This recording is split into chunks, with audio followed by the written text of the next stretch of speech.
रफ्तार से विरोधी दलों के नेता बीजेपी ज्वाइन कर रहे हैं, उससे विपक्षी दलों में हड़कंप मचा हुआ है।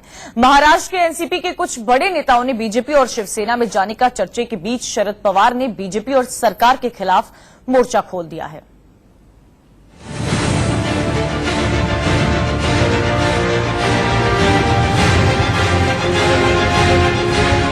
महाराष्ट्र विधानसभा चुनाव से पहले एनसीपी मुश्किल में है। पार्टी के कद्दावर नेता सचिन अहिर ने शिवसेना का दामन थाम लिया और चर्चा है कि कुछ और नेता पाला बदलने की तैयारी में हैं। इसके बाद पार्टी प्रमुख शरद पवार ने सीधे बीजेपी पर हमला बोल दिया।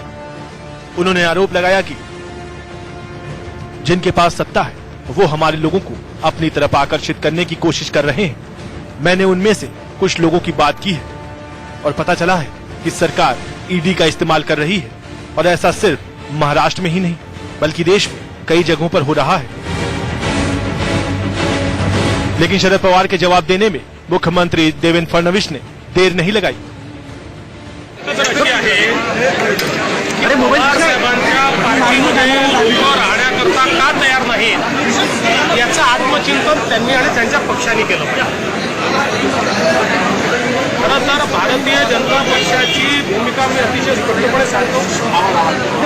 भारतीय जनता पक्षाकडे राष्ट्रवादी काँग्रेस आणि काँग्रेसचे खूप मोठ्या प्रमाणात आमदार येण्यास इच्छुक आहेत, परंतु त्यातले काही निवडक लोकच भारतीय जनता पक्ष घेईल आणि ज्यांच्यावर ईडीची इन्क्वायरी चालू आहे अशा कोणालाही भारतीय जनता पक्ष आपल्या पक्षात घेणार नाही।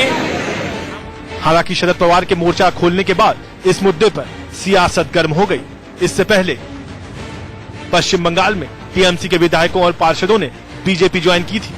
कर्नाटक में कांग्रेस और जेडीएस के 13 विधायकों ने अपनी पार्टी से इस्तीफा दे दिया। हाल ही में गोवा में कांग्रेस के 10 विधायकों ने पार्टी छोड़कर बीजेपी का दामन थाम लिया। गुजरात में कांग्रेस के युवा विधायक अल्पेश ठाकुर ने बीजेपी ज्वाइन कर ली और अब एनसीपी के बड़े नेता ने शिवसेना का दामन थाम लिया। महाराष्ट्र हो, कर्नाटक हो, बिहार, नागालैंड, गोवा, हमने तो लगातार ये कहा कि इन्होंने तय कर लिया है कि अश्वमेध यज्ञ जैसे प्राचीन काल में चक्रवर्ती राजा लोग करते थे, एक छत्र राज्य कायम हो, वो घोड़े दौड़ाते थे। ये हॉर्स ट्रेडिंग कर रहे हैं। यही फर्क है, घोड़ा दौड़ाना और घोड़ा खरीदना। और नतीजे में क्या हो रहा है, हो सकता है एक छत्र राज्य आपका हो जाए, लेकिन मुल्क की जो जमहूरियत की आत्मा है ना, जो डाइवर्सिटी है, आप उसको खत्म कर रहे हैं। एक दिन आप पर भी ये भारी पड़ेगा। बीजेपी ने विरोधी दलों के नेताओं के पाला बदलने को जोड़ तोड़ मानने से इनकार किया। देखिए, एनसीपी से मोह भंग हो रहा है। कई एनसीपी के नेताओं का कांग्रेस से मोह भंग हो रहा है, कांग्रेस के नेताओं का। तो हम क्या करें, जबरदस्ती उनकी पार्टी में कहें कि बिना नेता बिना नीति की जो पार्टी हो उसमें हम क्या कह सकते हैं। अगर कोई राष्ट्र की मुख्यधारा में शामिल होने के लिए हमारे साथ आ रहा है तो उसका स्वागत होगा। चर्चा है कि कई राज्यों में विधानसभा चुनावों से पहले नेताओं के पाला बदलने का सिलसिला तेज होगा। Bureau report, India news.